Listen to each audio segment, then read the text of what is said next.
الحمد لله نحمده ونستعينه ونستغفره ونؤمن به ونتوكل عليه ونعوذ بالله من شرور أنفسنا ومن سيئات أعمالنا من يهد الله فلا مضل له ومن يضلله فلا هادي له ونشهد أن لا إله إلا الله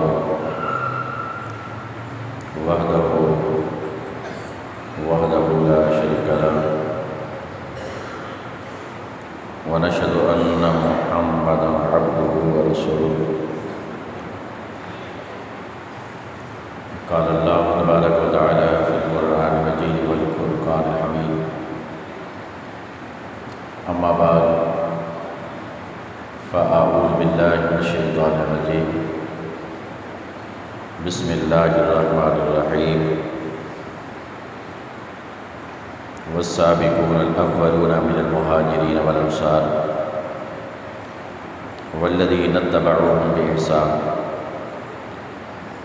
رضي الله عنهم ورضوا عنه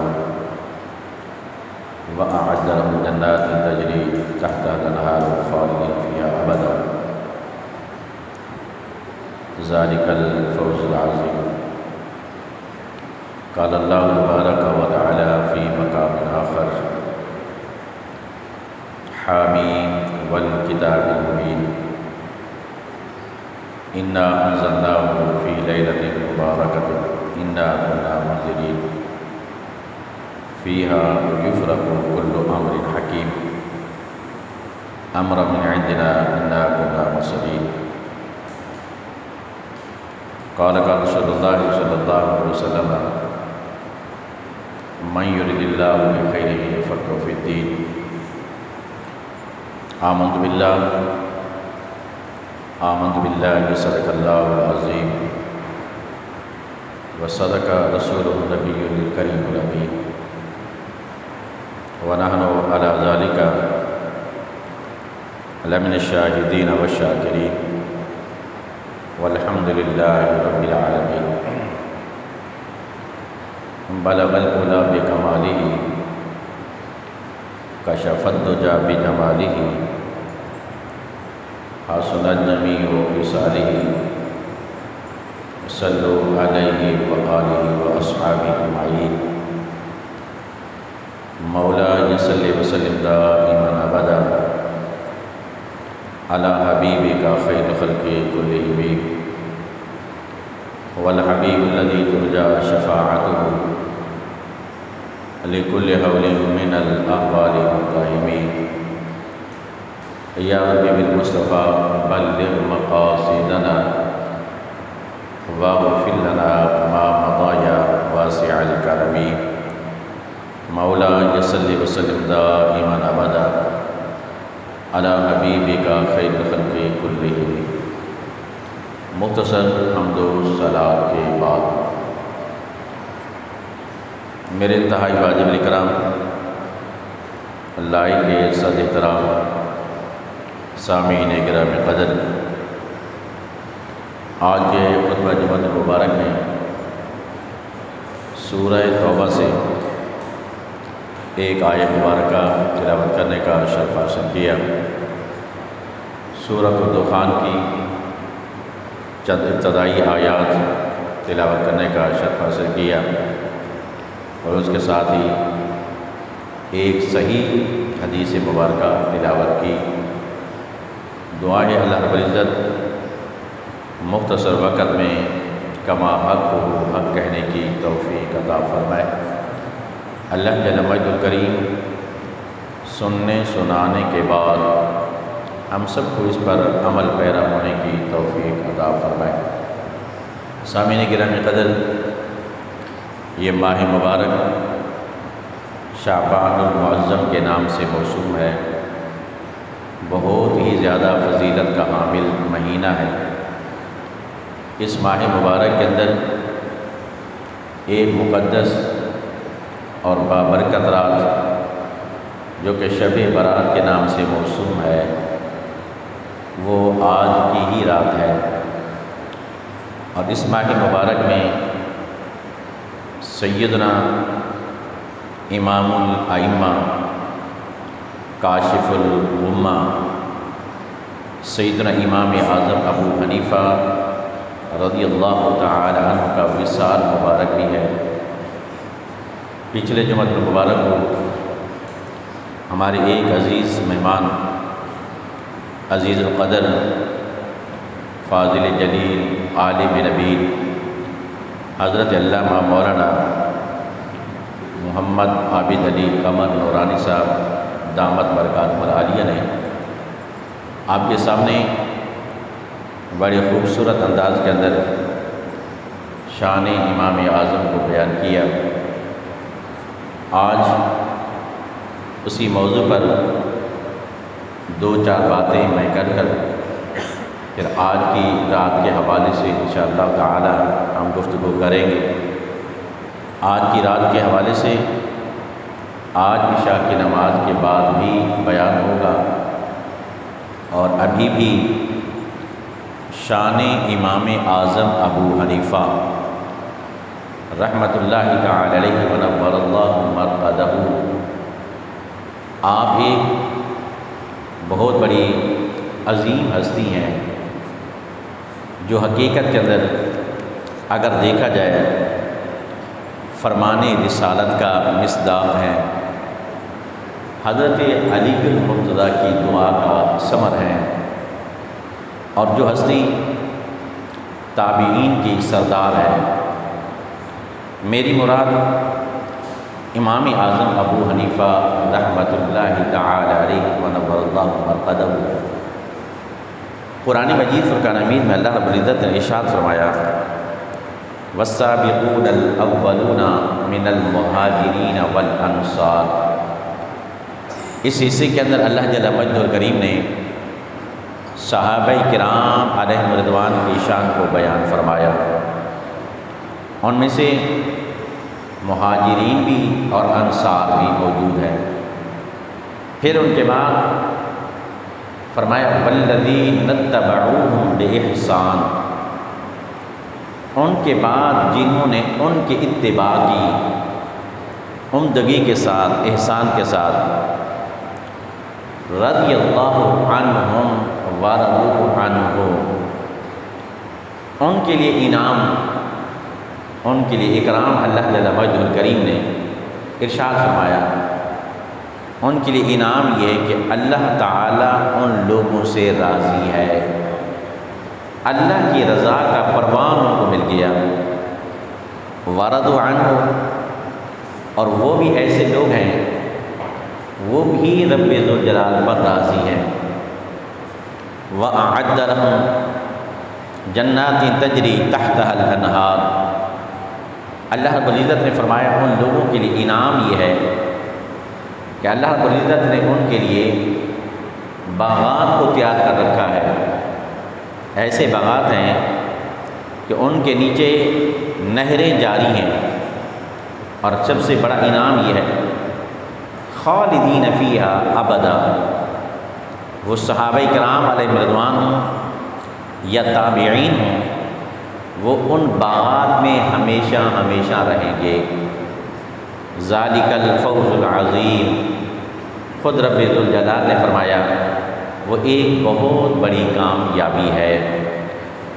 اس آیہ مبارکہ کے اندر اللہ جل مجدہ الکریم نے صحابہ کرام کے مقام کو بھی بیان کیا، تابعین کے مقام کو بھی بیان کیا، اور آپ اس بات کو بخوبی جانتے ہیں، صحابی اس شخص کو کہتے ہیں جس نے ایمان کی حالت میں نبی علیہ الصلوۃ والسلام کی صحبت اور معیت اور رفاقت کو اختیار کیا ہو، اور اسی ایمان پر اس کا خاتمہ بالخیر ہو جائے تو اسے صحابی رسول کہا جاتا ہے۔ صحابی کے بعد سرکار دو عالم نور مجسم صلی اللہ علیہ وسلم نے ارشاد فرمایا خیر القرون قرنی ثم الذین یلونہم ثم الذین یلونہم، فرمایا بہترین زمانہ میرا زمانہ ہے، پھر اس کے بعد جو میرے زمانے سے متصل ہوگا وہ زیادہ بہتر ہوگا۔ پھر اس کے بعد جو اس کے ساتھ متصل ہوگا وہ بہتر ہوگا۔ جس قدر زمانہ دور ہوتا چلا جائے گا بہتری کے اندر کمی آتی رہے گی۔ سب سے بہترین زمانہ، سب سے عمدہ زمانہ وہ سرکار دو عالم نور مجسم صلی اللہ علیہ وسلم کا ہے۔ آج اگر ہم اپنے بزرگوں سے، بڑوں سے بیٹھ کر باتیں سنتے ہیں، وقت بعید نہیں ہے، ہم بھی اپنی آنکھوں سے دیکھ رہے ہیں کہ ہم دیکھتے ہیں کہ جو وقت پہلے گزر گئے وہ بڑے خوبصورت اور سہانے تھے، ان کے اندر بھائی چارگی زیادہ تھی، عمدگی زیادہ تھی، اس کے اندر محبت زیادہ ہوا کرتی تھی، ان لوگوں میں اخلاص زیادہ ہوتے تھے۔ آج ہر بندے کے اندر خود غرضی نظر آ رہی ہے، ہر بندے کے اندر مفاد پرستی نظر آ رہی ہے۔ اس وجہ سے جتنا دور نبی علیہ السلام کے زمانے مبارک سے دور ہوتا چلا جا رہا ہے، اتنا ہی وہ جو خیر ہے اس کے اندر کمی ہوتی آ رہی ہے۔ اس لیے فرمایا سب سے پہلے زمانہ بہترین وہ صحابہ کرام علیہ رضوان کا ہے اور ان کی بڑی شان ہے۔ پھر ان کے بعد تابعین کا زمانہ، اور تابعی اس کو کہتے ہیں جس نے صحابی رسول کی زیارت کی ہو۔ نبی علیہ السلام کی تو زیارت نہ کر سکا، لیکن کسی بھی صحابی کی زیارت کر لے تو وہ تابعین کے اندر شامل ہوتا ہے، اور اگر کوئی تابعی کی پھر بعد میں زیارت کرے تو وہ تبع تابعین میں شامل ہو جاتا ہے۔ تو صحابہ کا دور، نبی علیہ السلام کا دور مبارک سب سے عمدہ اور اعلیٰ، اور اس کے بعد پھر تابعین کا دور، پھر تبع تابعین کا دور، پھر ثم الذین یلونہم ثم الذین یلونہم ثم الذین یلونہم کے الفاظ ہیں۔ جتنا زمانہ دور ہوتا چلا جاتا ہے اس کے اندر خیر کی کمی ہوتی واقع نظر آتی ہے۔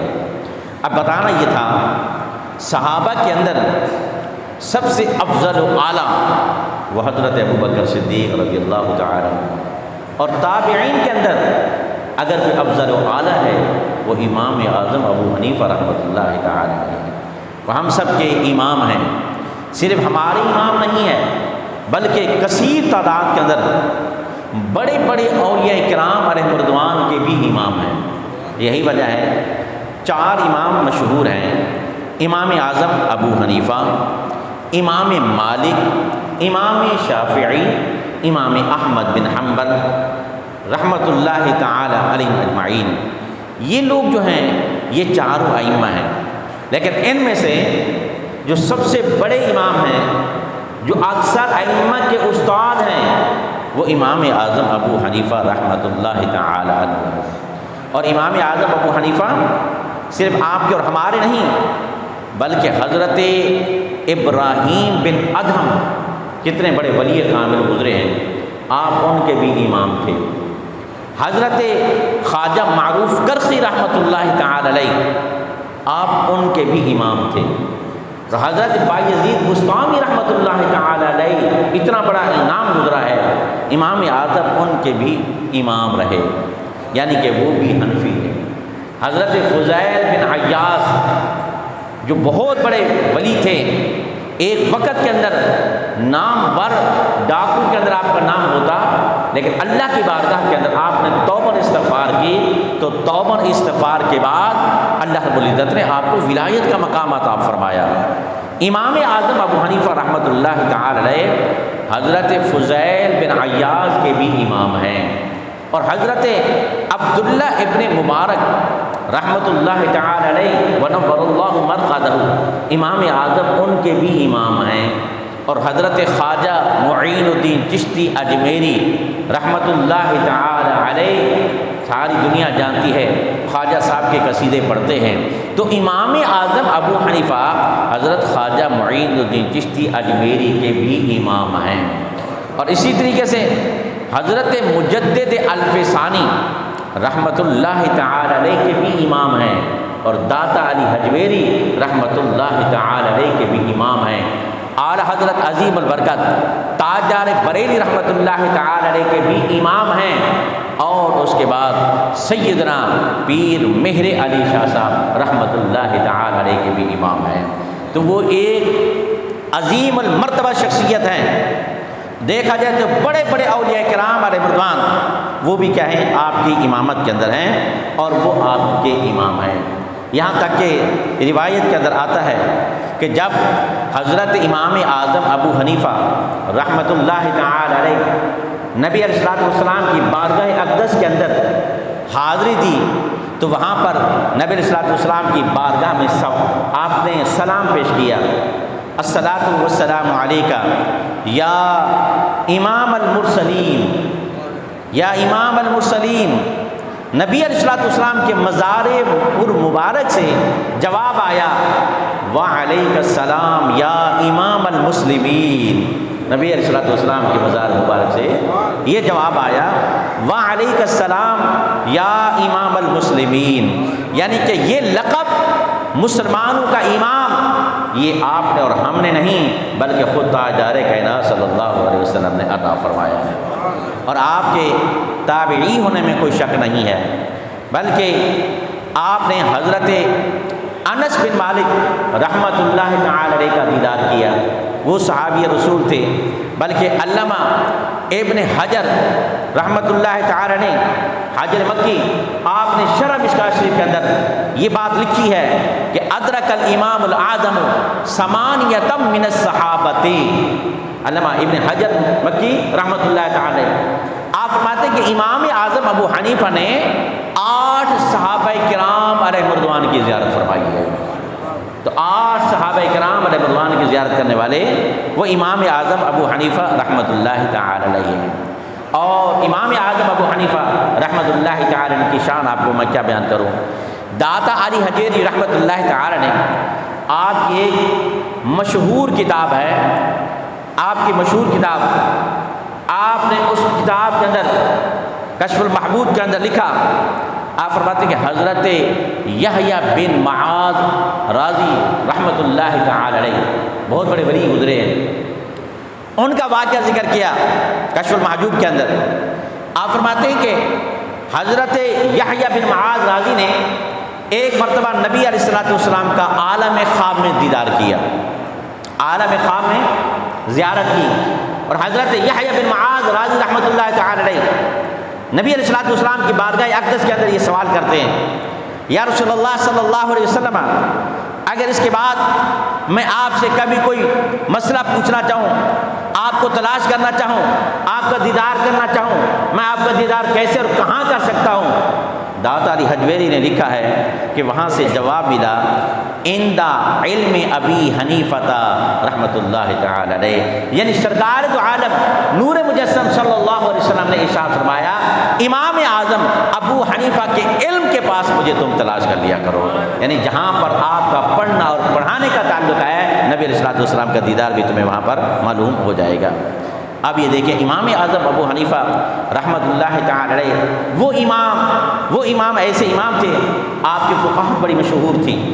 آپ کے بارے میں آتا ہے کہ ایک مرتبہ بغداد کے اندر ایک رومی شخص ہے، اس نے آ کر سلطنت روم کے اندر جو اس وقت کا خلیفہ تھا اس کو آ کر یہ کہہ دیا کوئی بندہ آپ کے علماء میں سے میرے 3 سوالوں کا جواب دے دے تو میں اسلام لے آؤں گا، میں بھی ایمان لے آؤں گا۔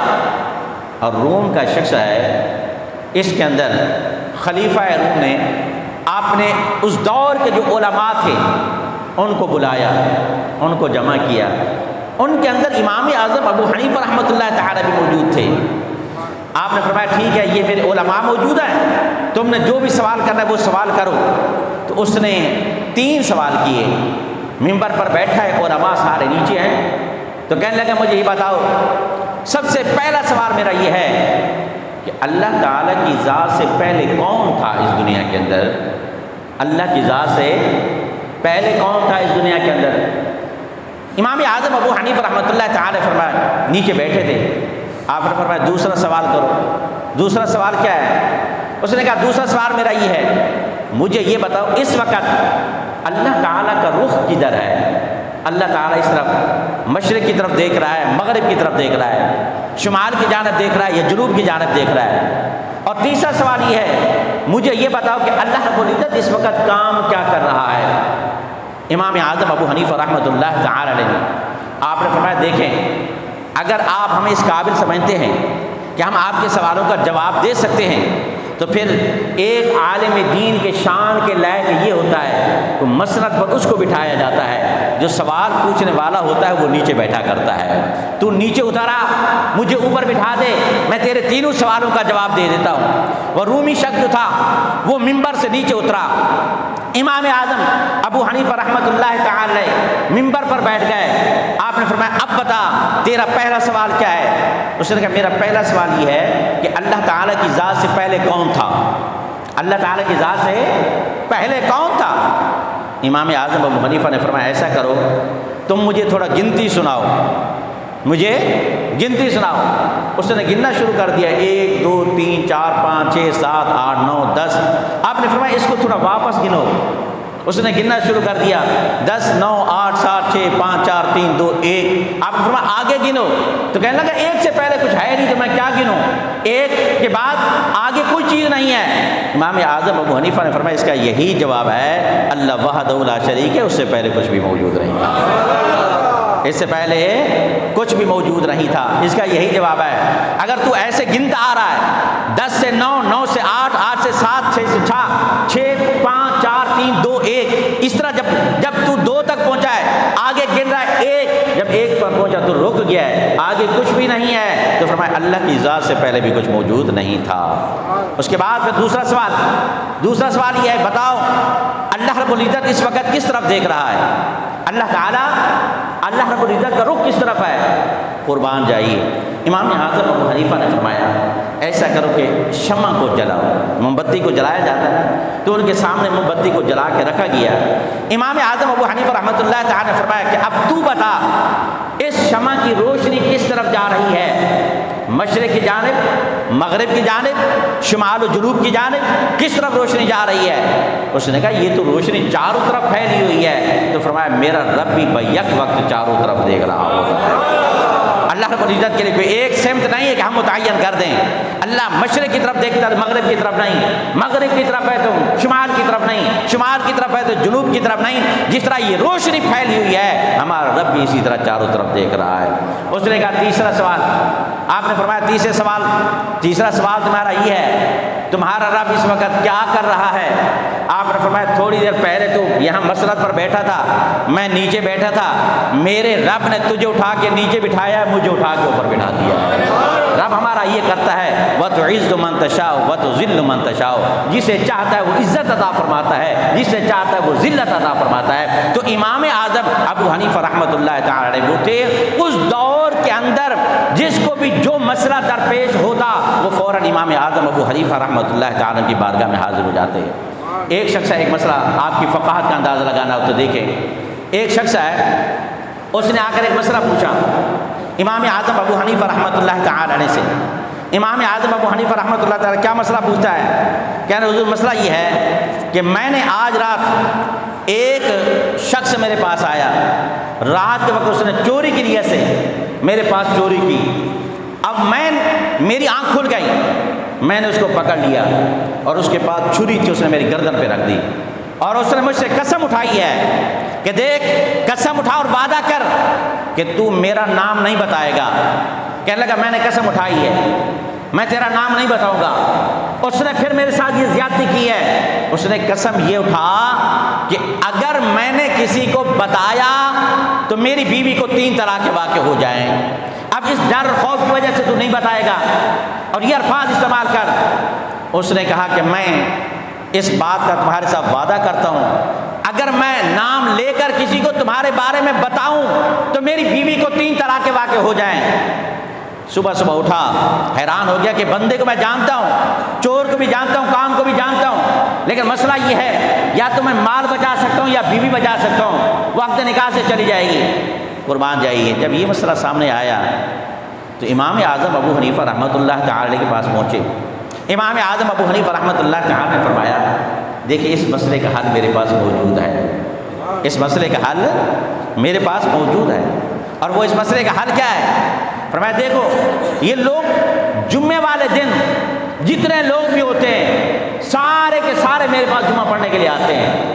اس میں اچھا آدمی بھی آتا ہے، برا بھی آتا ہے، چور بھی آتا ہے، ڈکیٹ بھی آتا ہے، نیک بھی آتا ہے، پرہیزگار بھی آتا ہے. آج میں نے تمہارے ساتھ کام یہ کرنا ہے کہ جمعہ کی نماز کے بعد میں اعلان کر دوں گا کہ خبردار آج مجھ سے پہلے مسجد کے گیٹ سے باہر کوئی نہیں نکلے گا۔ امام اعظم نے اس کو یہ مسئلہ سمجھایا، اس مسئلے کا حل ہے تمہاری بیوی طلاق سے بھی بچ جائے گی اور چور بھی پکڑا جائے گا، چور بھی پکڑا جائے گا۔ فرمایا اس کا حل کیا ہے؟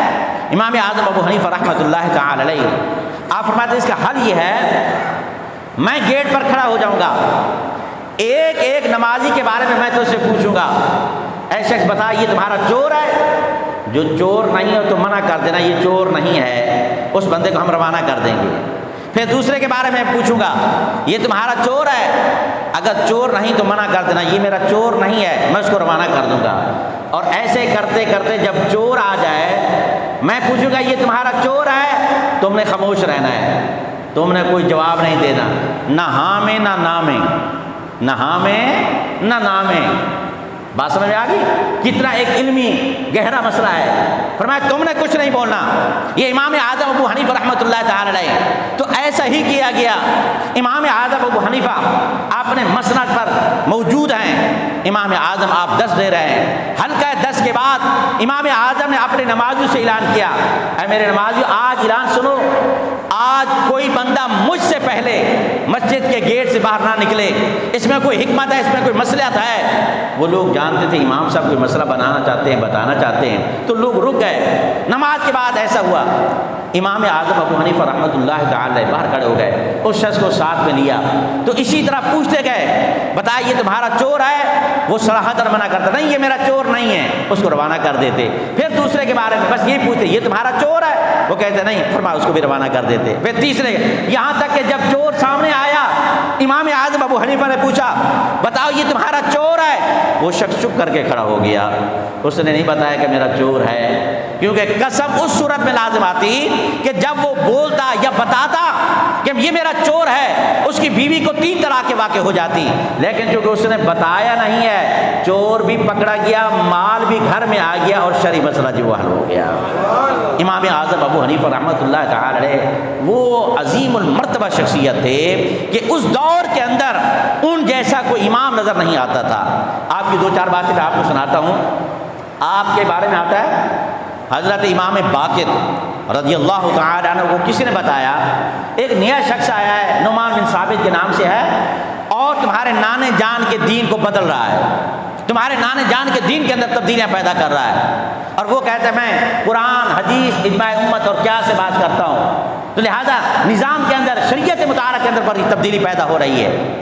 اور وہ امام باقر رضی اللہ تعالی عنہ تھے، عام آدمی تو نہ تھے، وہ کسی کی بات کو سن کر بات شروع ہو جاتے، فرمایا ٹھیک ہے اس کو میرے پاس بلاؤ، میں اس سے معلومات لیتا ہوں، وہ شریعت مطہرہ کے اندر بگاڑ کو پیدا کر رہا ہے، فساد کو پیدا کر رہا ہے یا بھلائی کو پیدا کر رہا ہے، میں دیکھ لیتا ہوں، میں اس کو پڑھ لیتا ہوں۔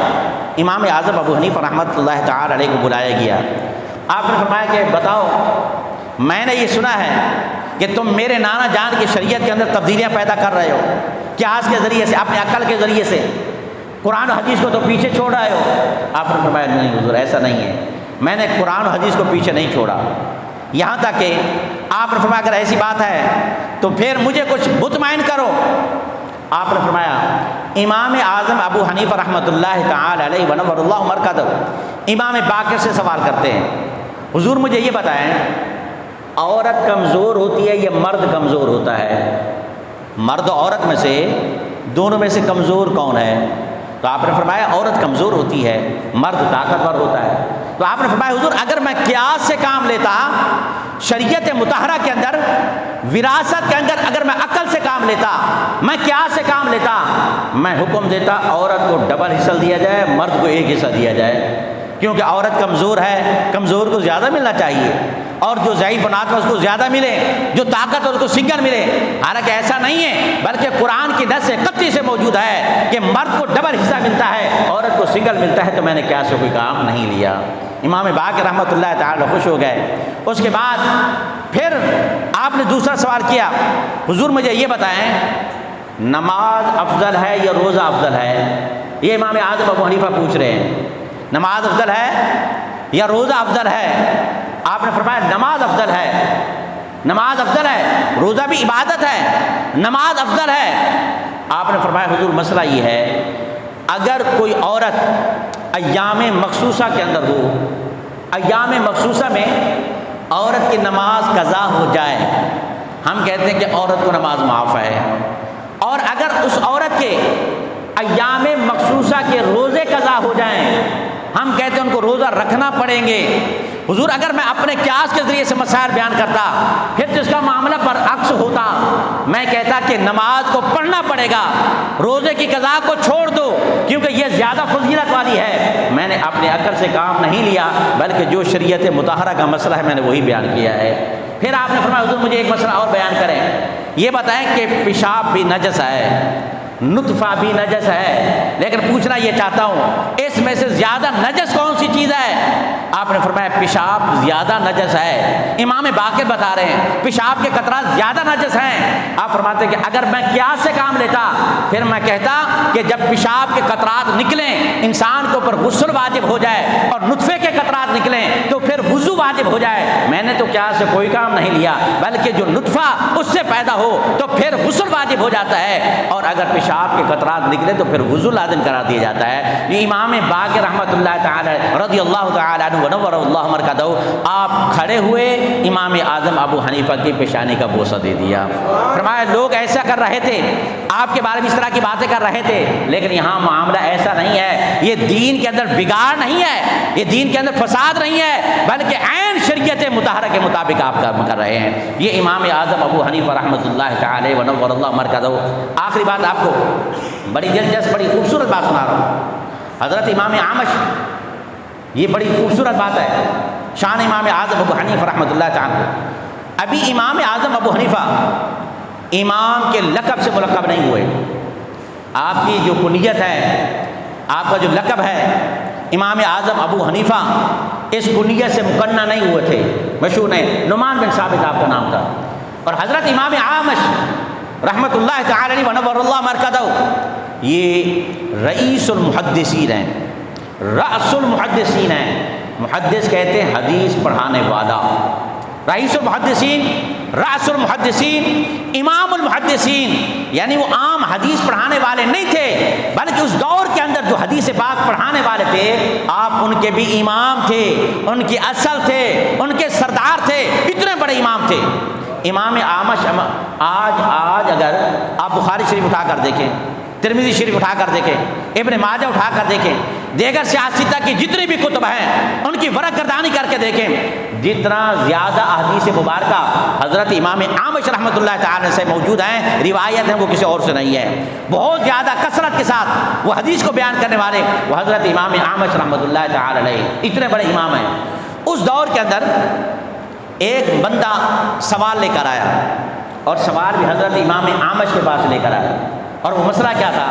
شریعت مسئلہ کے مطالعہ کے بڑے باریک باریک مسائل ہوتے ہیں، اور بڑے بڑے ائمہ اس کے اندر ورق گردانی کرتے ہیں، اور پھر علم کے سمندر کے اندر غوطہ زن ہوتے ہیں، بڑی محنت اور مشقت کے ساتھ ان مسائل کا استخراج کرتے ہیں، استنباط کرتے ہیں۔ وہ بہت بڑے مجتہد ہوتے ہیں، اور مجتہد کے بارے میں آپ یہ بات جان لیجیے گا، مجتہد کے بارے میں یہ اصول ہے، یہ قاعدہ ہے متفق علیہ، مجتہد اگر کوئی غلط بھی مسئلہ بیان کرے نا، دیکھیں میں آپ کو ایک پہلے بات سمجھا دوں، یہ مسئلہ پھر آپ کو سمجھ میں آئے گا۔ ایک عالم دین اگر اس سے آپ مسئلہ پوچھیں، عالم دین سے مسئلہ پوچھیں، اگر وہ صحیح بیان کر دے تو جو اس پر عمل کرے گا، عمل کرنے والے کو بھی ثواب ملتا ہے، اور جس نے مسئلہ بیان کیا ہے اس کو بھی پورا پورا ثواب ملتا ہے۔ یہ عالم دین کی شان ہے۔ لیکن اگر عالم دین کو پتہ ہی نہیں ہے، اس نے غلط مسئلہ بیان کر دیا، تو جو پوچھنے والا ہے وہ تو معذور ہے، لیکن جو بیان کرنے والا ہے وہ گناہگار ہوتا ہے۔ وہ گناہگار غلط بیان کیا، جلد بازی میں کیوں کیا؟ نہ کرتا، کون سی ایسی اجلت ہے؟ نہیں تحقیق تھی تو نہ بیان کرے۔ لیکن قربان جائیے، جو مجتہد ہوتا ہے نا، یہاں معاملہ برعکس ہوتا ہے۔ مجتہد کے بارے میں تمام اصول موجود ہیں۔ مجتہد المجتہد قد یخطئ و قد یصیب، فرمایا مجتہد مسائل کو بیان کرنے میں کبھی خطا بھی کرتا ہے، درستگی بھی کرتا ہے۔ مسائل کی استنباط کے اندر، اجتہاد کے اندر خطا بھی کرتا ہے، درستگی بھی کرتا ہے۔ اگر مجتہد خطا کر جائے تب بھی اس کو ایک نیکی ملتی ہے۔ مجتہد ہے کار خطا دی ہے، غلطی کر دی ہے، لیکن پھر بھی اس کو ایک نیکی ملتی ہے۔ اگر مسئلے کا صحیح استنباط کرتا ہے، صحیح مسئلے کا استخراج کرتا ہے، اس کو ڈبل نیکی مل جاتی ہے۔ یہ کسی کے بارے میں نہیں ہے، یہ صرف مجتہد کے بارے میں ہوتا ہے۔ جیسے امام اعظم ابو حنیفہ ہیں، امام مالک ہیں، امام شافعی ہیں، امام احمد بن حنبل ہیں، امام یوسف ہیں، امام محمد ہیں، ایسے ائمہ جو ہوتے ہیں ان کے لیے یہ حکم ہوتا ہے اگر یہ مسئلہ شریعہ نکالتے ہیں تو ایک مسئلہ صحیح بیان کر دیں تو ڈبل نیکی ملتی ہے، اور اگر مسئلہ نکالنے کے اندر خطا بھی کرتے ہیں، اجتہاد بھی کرتے ہیں، کسی کو نیکی نہیں ملتی لیکن مجتہد کو نیکی ملتی ہے۔ اب کہیں گے وہ ان کو کیوں نیکی ملتی ہے؟ مجتہد اس نے غلط کیوں بیان کیا؟ فرمایا مجتہد ہوتا ہے اپنی قوت فکری کو، پوری قوت علمی فکری کو خرچ کرتا ہے، وہ اپنی طرف سے پوری کوشش کرتا ہے کہ قرآن و حدیث سے مسئلے کو صحیح اخذ کرے۔ اب اگر یہ مسئلہ غلط نکالا ہے لیکن اس نے تو پوری قوت علمی کو، قوت فکری کو خرچ کر دیا، اس وجہ سے مجتہد اگر خطا بھی کر جائے تب بھی اس کو نیکی ملتی ہے۔ اب آئیے امام اعظم ابو حنیفہ رحمۃ اللہ تعالی جب نعمان بن ثابت ہیں، ابھی طالب علم ہیں، امام اعمش رحمۃ اللہ تعالی رئیس المحدثین ہیں، امام المحدثین ہیں، ایک بندے نے آ کر مسئلہ پوچھا، حضور مسئلہ یہ ہے ہمارے گھر کے اندر، علاقے کے اندر ایک چھوٹا بچہ تھا، وہ فوت ہو گیا ہے، اور فوت ہونے کے بعد گھر میں کوئی مرد موجود نہیں تھا، عورت نے اس کو غسل دے دیا، چونکہ نابالغ بچہ تھا، چھوٹا بچہ تھا، اس نے غسل دے دیا، اور پھر ہم لوگ جمع ہو گئے تو ہم نے نماز جنازہ پڑھا دی۔ نماز جنازہ پڑھانے کے بعد، تجہیز و تکفین کے بعد، اب ہم نے جب اس کو دفن کر دیا، واپس گھر میں پہنچے تو عورت نے ایک مسئلہ بیان کیا۔ عورت نے بتایا کہ آپ کسی امام صاحب سے پوچھ کے لے آؤ، میں نے بچے کو غسل تو دے دیا ہے، لیکن جب میں نے اس کو غسل دیا تو وہ اس وقت میں حالت حیض میں تھی، ایام مخصوصہ میں تھی، اب پتہ نہیں میرا غسل دینا ٹھیک ہے یا نہیں ہے، یہ غسل دینا درست ہے یا غلط ہے؟ قربان جائیے، وہ شخص جاتا ہے کس کے پاس؟ امام اعمش رحمۃ اللہ تعالی کے پاس، حضور ہمارا ایک مسئلہ ہے، ایک بچہ گھر میں پیدا ہوا اور پھر چھوٹا تھا، نابالغ تھا، وہ فوت ہو گیا، ایک عورت نے اس کو غسل دے دی ہے، ہم نے اس کے نماز جنازہ بھی پڑھ دی، تجہیز و تکفین سے فارغ بھی ہو کر آ گئے، اس کو قبرستان کے اندر دفن بھی کر دیا، لیکن اب ہم جب واپس پہنچے، عورت نے بتایا کہ میں ایام مخصوصہ میں تھی، پتہ نہیں میرا غسل دینا ٹھیک ہے یا نہیں تو اس بچے کو ہم دوبارہ نکال کے دوبارہ غسل دیں، دوبارہ نماز جنازہ پڑھائیں۔ امام اعمش رحمۃ اللہ تعالی علیہ، جس کے بارے میں نے بتایا، بخاری شریف دیکھیں، ترمذی شریف اٹھا کر دیکھیں، ابن ماجہ اٹھا کر دیکھیں، دیگر سیاستہ کی کتب اٹھا کر دیکھیں، ساری ورق گردانی کر کے دیکھیں، سب سے زیادہ روایات حضرت امام اعمش رحمۃ اللہ تعالی کی موجود ہیں۔ آپ کے پاس کثیر حدیث مبارکہ کا ذخیرہ تھا، آپ نے ذہنی طور پر ورق گردانی کی، ورق گردانی کرنے کے بعد یہ دیکھا اس طرح کی صورتحال کبھی نبی علیہ السلام کے دور مبارک میں پیش نہیں آئی۔ آپ نے فرمایا کہ میں نے تو یہ دیکھا ہے نبی علیہ السلام کے دور مبارک میں کبھی کسی عورت نے ایسا کام نہیں کیا، یہ ایک نیا مسئلہ ہے۔ اب ایک بات میں آپ کو بتانا چاہتا ہوں، اس سبق کے ساتھ ہی خوبصورت بات ہے، امام اعمش یہ رئیس المحدثین ہیں، امام المحدثین ہیں، راس المحدثین ہیں، محدثین کے امام ہیں، محدثین کے استاد ہیں، جو سب سے بڑی حدیث پڑھانے والے ہیں۔ اس نے کہا ایسا کریں، مجھے تھوڑا وقت دے دیں، میں مسئلے کی تحقیق کر لوں۔ یہ میں نے جو جملہ بتایا ہے شاید آپ کے ذہن کے اندر آیا ہو یا نہ آیا ہو، یعنی اتنے بڑے امام ہیں، جب مسئلہ ذہن میں نہیں ہے تو ضروری نہیں ہے کہ آنن فانن بتا دیا جائے، بس ٹھیک ہے جو بھی ہے صحیح، ہاں ٹھیک ہے، جائز ہے ناجائز ہے، چلو ٹھیک ہے، نہیں وہ جانتے ہیں غلط بتا دیا گناہ ہوگا۔ جی امام اعمش علیہ رحمہ جیسے لوگ وہ مسئلے کے اندر اجلت نہیں کرتے۔ آج ہر دوسرا بندہ جس کو بھی چاہے پکڑ لیتا ہے، جس کو ذرا مشبہ شکل دیکھ لے، امامہ شریف لگایا وہ سنت کے مطابق اس کو روک لیتا ہے، مسئلہ بیان کرو، اور وہ بندہ بھی جس نے پڑھا بھی نہیں ہے، علم دین کے عین سے واقف نہیں ہوتا، وہ بھی سمجھتا ہے شاید عزت نفس میرا مجروح ہوگا، میری اس میں ذلت ہوگی، وہ بھی صحیح یا غلط کی بنیاد پر مسئلہ بیان کر دیتا ہے۔ دونوں مجرم ہیں، دونوں گناہ گار ہیں، مسئلہ پوچھنے والا بھی گناہ گار ہوتا ہے، بتانے والا بھی گناہ گار ہوتا ہے۔ بتانے والا جس وجہ سے گناہ گار ہے اس کو پتہ ہی نہیں ہے مسئلے کا، تو شریعت مطلب کیوں مسئلہ اس نے بیان کیا؟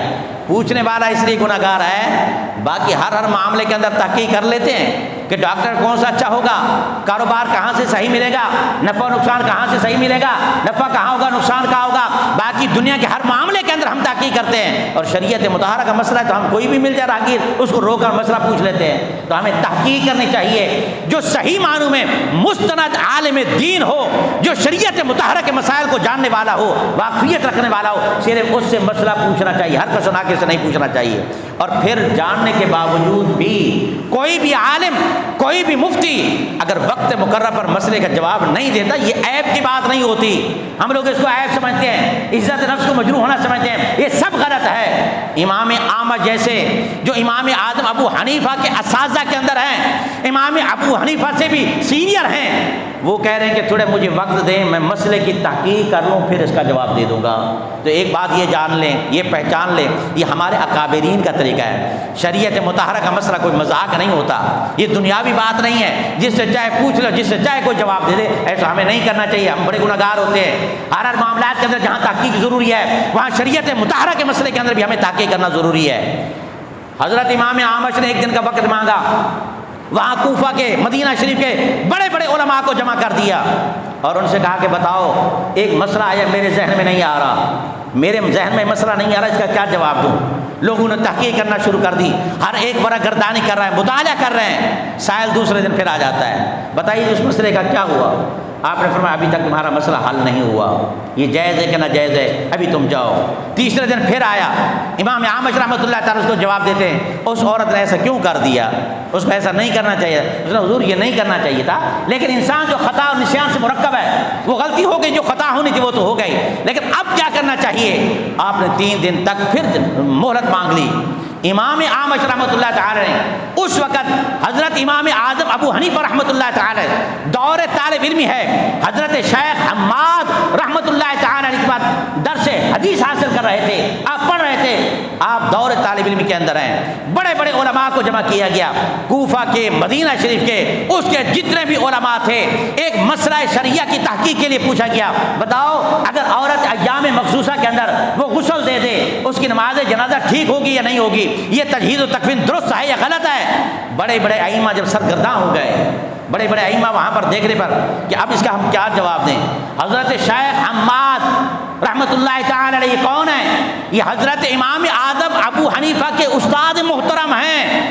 آپ فرماتے ہیں میرے ذہن میں یہ مسئلہ نہیں آ رہا۔ تو پہلی بات میں اسی بات کو ذرا دہراؤں گا، ایک بات یاد رکھ لیجئے گا، ہمارے امام اعظم ابو حنیفہ رحمۃ اللہ تعالی، ہمارے اکابرین، ہمارے اسلاف، ہمارے بزرگوں نے یہ درس دیا ہے، شریعت مطہرہ کو مذاق نہ بنایا کرو، شریعت مطہرہ کا مسئلہ جو مستند علماء ان سے پوچھا کرو، اور اگر وہ جواب نہیں دیتے، وقت مانگ لیتے ہیں، اس کو عیب نہ سمجھا کرو۔ شریعت مطہرہ کے بعد مسائل بریک ہوتے ہیں جو ذہن کے اندر مستحضر نہیں ہوتے، بعض ہوتے ہیں جو مستحضر ہوتے ہیں، جو مستحضر ان کو بیان کر دیا جاتا ہے، اگر مستحضر نہیں ہے ان کی تحقیق کرنا پڑتی ہے، اگر عجلت کرو گے، جلدی کرو گے اور عجلت کے اندر وہ بیان کر دے گا، وہ بھی گناہ گار ہوگا، پوچھنے والا بھی گناہ گار ہوگا۔ اب آئیے امام اعظم ابو حنیفہ کی میں آپ کو شان سناتا ہوں۔ امام اعظم ابو حنیفہ ہمارے امام ہیں، جلیل القدر تابعی ہیں، تابعین کے سردار ہیں، اللہ کا کتنا بڑا کرم ہے، اللہ نے اہل سنت و جماعت کو، ہمارے کو اللہ رب العزت نے جو نبی عطا فرمایا وہ نبی اعظم عطا فرمایا، جو فاروق عطا فرمایا وہ بھی فاروق اعظم عطا فرمایا، جو غوث عطا فرمایا وہ غوث اعظم عطا فرمایا، اگر امام عطا فرمایا تو وہ بھی امام اعظم عطا فرمایا۔ اللہ رب العزت کا کتنا بڑا کرم ہے اہل سنت و جماعت پر۔ امام اعظم ہمارے امام ہیں، بڑے بڑے اولیاء کے امام ہیں۔ جب بڑے بڑے علماء وہاں پر موجود تھے، ایک بات قابل دس ہے آج کے سبق کے اندر، آج کے درس کے اندر، وہ یہ آج ہم علماء کے ادب سے بھی پیچھے ہوتے جا رہے ہیں، اپنے اساتذہ کے ادب سے پیچھے ہوتے جا رہے ہیں۔ اور یاد رکھنا پہلے دور کے اندر اساتذہ کا جو ادب ہوتا تھا، ان کے ادب کی وجہ سے ان کی نگاہوں سے فیض جاری ہو جاتا تھا، ان کی نگاہوں سے فیضان جاری ہوتا تھا، وہ فیض ملتا تھا، طلباء کے قلب کے اندر وہ منتقل ہوتا تھا۔ اور آج ہمارا ادب ختم ہوتا جا رہا ہے، یہی وجہ کہ ہمارے اندر تعلیم کا بھی فقدان ہوتا جا رہا ہے۔ امام اعظم ابو حنیفہ طالب علم ہیں، وہ سن رہے ہیں، بڑے بڑے اساتذہ اس مسئلے کے اندر سرگرداں ہیں۔ امام اعظم ابو حنیفہ جو دور طالب علمی کے اندر ہیں، سب سے پہلے ایک بات پوچھتے ہیں اپنے استاد محترم سے، حضرت شیخ حماد سے، عرض کرتے حضور مجھے ایک مسئلہ بیان کیجیے. وہ پہلے ایک مسئلے کے اندر سرگرداں ہیں. اتنے میں حضرت نعمان بن ثابت مسئلہ پوچھتے ہیں. آپ نے فرمایا تم بتاؤ تمہارا کیا مسئلہ ہے؟ حضور میرا مسئلہ یہ ہے کہ میں یہ پوچھنا چاہتا ہوں اگر کبھی کسی مسئلے کے اندر بڑے بڑے علماء سرگرداں ہو جائیں اور کسی طالب علم کے ذہن میں اس مسئلے کا جواب آ جائے تو با ادب طریقے سے جواب دینے کا طریقہ کار کیا ہوا کرتا ہے؟ بات کو سمجھ گئے کہ آپ بڑے بڑے ائمہ ہیں, امام اعمش بھی ہیں, میرے استاد محترم بھی ہیں. میں یہ نہیں کہتا کہ تم سارے, اب یہ کتنا بڑا نکتہ ہے, کتنا بڑا نکتہ ہے. کبھی کبھار ایسا ہوتا ہے نا بڑے علماء سے اگر ذہنی طور پر کوئی مسئلہ مستعد نہیں ہوتا, جو چھوٹا بیان کر بھی دینا تو پھر آسمان کو سر پہ اٹھا لیتا ہے, یہ ان کو کیا آتا ہے, یہ ان کو پتہ ہی کچھ نہیں, مسائل تو ہم جانتے ہیں. یہ بھی غلط طریقہ کار ہے. امام اعظم ابو حنیفہ رحمۃ اللہ تعالیٰ جانتے ہیں یہ میرے اساتذہ ہیں, یہ ہمارے اکابرین ہیں, ہماری امت مسلمہ کی رہنمائی کے لیے آپ نے خوبصورت جملہ ارشاد فرمایا. بتائیے کہ حضور اگر کبھی کوئی مسئلہ بڑوں کے ذہن میں نہ آ رہا ہو اور کسی چھوٹے طالب علم کے ذہن میں اس کا جواب آ جائے, اس کا حل کیا ہوتا ہے, اس کا باادب طریقے سے جواب دینے کا طریقہ کار کیا ہوتا ہے؟ حضرت شیخ حماد تو سمجھ گئے, قرائن پڑھانے والے تھے. آپ نے فرمایا ٹھیک ہے تم جواب دو, اس کا کیا جواب ہے؟ اس دور کے اندر جہاں امام المحدثین, رئیس المحدثین, راس المحدثین حضرت امام اعمش جیسے لوگ بھی چپ تھے, حضرت شیخ حماد جیسے لوگ بھی چپ تھے, بڑے بڑے ائمہ چپ تھے. اس وقت حضرت نعمان بن ثابت کھڑے ہو کر جواب دیتے ہیں حضور ایسا کرنا شرعاً جائز ہے, ایسا کرنا شرعاً جائز ہے. آپ نے فرمایا آپ نے اپنی طرف سے کیسے کہہ دیا؟ فرمایا میں نے اپنی طرف سے نہیں کہا, میرے پاس دلیل موجود ہے, حدیث پاک موجود ہے, اور وہ حدیث پاک آج بھی ترمذی شریف کے اندر, آج بھی صفحہ نمبر 19 پر ابواب الطہارت کے اندر موجود ہے. اور وہ حدیث پاک یہ ہے, ایک مرتبہ نبی علیہ الصلوۃ والسلام نے حضرت عائشہ صدیقہ رضی اللہ تعالی عنہا سے فرمایا, جب کہ آپ مسجد کے صحن سے باہر بیٹھی ہوئی تھی, آپ مسجد کے صحن سے باہر بیٹھی ہوئی تھی, آپ نے فرمایا عائشہ ایسا کرو مسجد کے صحن میں جو چٹائی پڑی ہے ہاتھ سے پکڑ کے وہ مجھے اٹھا کے دے دو. اما عائشہ تو صدیقہ نے جواب دیا یا رسول اللہ وانا حائض, میں حالت حیض میں ہوں, میں کیسے ہاتھ اٹھاؤں آگے کروں؟ یعنی کہ مسئلہ پوچھنا چاہ رہی تھی, منع نہیں تھا. یہ بات یاد رکھنا, اگر نبی علیہ الصلوۃ والسلام کسی چیز کے بارے میں حکم ارشاد فرما دیں, حلال حرام ہو جاتی ہے اور حرام حلال ہو جایا کرتا ہے. یہ بہت سارے دلائل پر موجود ہے. اگر سرکار فرماتے میرا حکم ہے تم کرو, اگر وہ حرام بھی ہوتا تو وہ حلال ہو جاتا. بہت سارے مسائل ایسے ہیں, میرا یہ موضوع نہیں ہے, پھر میں کبھی اس پر گفتگو کروں گا. بہت ساری حرام چیزیں ہیں لیکن سرکار نے فرمایا تو کر لے تو وہ حلال ہے, اور بہت ساری حلال چیزیں ہیں فرمایا تمہارے اوپر حرام ہے. حضرت علی المرتضیٰ کو فرمایا ہر مرد 4 شادی کر سکتا ہے اور تو فاطمہ الزہرا کے وجود میں دوسری شادی کر ہی نہیں سکتا, تمہارے حرام ہو گیا ہے. حضرت علی المرتضیٰ بقیہ سب کر سکتے ہیں, ہر مرد فن کے ہو ماتاب الگ من النساء مسنا و ثلاث و رباع, 2 2 3 3 4 4 کر سکتا ہے, لیکن تم نہیں کر سکتے. ہے تو حلال لیکن سرکار نے حرام فرما دیا. موضوع نہیں, میں پھر گفتگو کروں گا اس کا, لیکن بات آنا یہ چاہتا تھا. حضرت امام اعظم ابو حنیفہ نے فرمایا کہ حضور جب سرکار نے یہ فرمایا اے عائشہ ان حیض داتا کے, یا عائشہ تو حدیث پاک کے الفاظ سنا رہا ہوں, یا عائشہ تو ان حیض داتا کے لیست فی یادے کے, اے عائشہ تمہارا حیض تمہارے ہاتھوں میں تو سرایت نہیں کر گیا نا, تم ہاتھوں سے چٹائی اٹھا کر دے دو.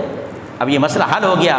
حضرت امام اعمش فرماتے ہیں, حضرت شیخ حماد فرماتے ہیں اے نعمان بن ثابت یہ حدیث پاک تو ہمارے پاس بھی موجود ہے, اس کو تو ہم نے بھی پڑھا ہے, لیکن چٹائی کے مسئلے کا نماز جنازہ کے ساتھ کیا تعلق بنتا ہے, تجہیز و تکبیر کے ساتھ کیا تعلق ہے؟ آپ نے فرمایا حضور آقا علیہ الصلوۃ والسلام نے حدیث پاک کے اندر صرف یہ مسئلہ نہیں بیان فرمایا, سرکار نے ایک اصول مرتب فرمایا ہے. سرکار نے جب یہ فرما دیا اے عائشہ یا عائشہ تو ان حیض داتا کے لیست فی یادے کے, یہ حیض تمہارے ہاتھوں میں سرایت نہیں کرتا, وہ عورت بھی تو عورت ہی ہے, لہذا اس کا حیض بھی ہاتھوں میں سرایت نہیں کر سکتا. یہی وجہ ہے حالت مخصوص کے اندر ایام مخصوصہ میں عورت کھانا بھی بنا سکتی ہے, آٹا بھی گون سکتی ہے, کھانا بھی پکا سکتی ہے. جب یہ شرعاً جائز ہے تو یہ کرنا بھی شرعاً جائز ہے. حضرت شیخ حماد استاد محترم ہو کر کھڑے ہو کر آپ کی پیشانی کا بوسہ دینے لگے, مجبور ہو گئے اس بات پر کہ اے نعمان بن ثابت اللہ رب العزت نے جو آپ کو ملک عطا فرمایا ہے وہ ہر کس و ناقص کے حصے اور مقدر کے اندر نہیں آتا. یہ وہ امام اعظم ابو حنیفہ رحمۃ اللہ تعالی علیہ, اللہ آپ کی طرف پر لاکھوں سلام بھیجے. ہماری طرف سے ہم آپ کو خراج عقیدت پیش کرتے ہیں، اللہ رب العزت آپ کی رحمتوں پر، آپ کی تربت پر اپنی رحمتوں کا نزول فرمائے۔ آج کی رات بڑی رات ہے۔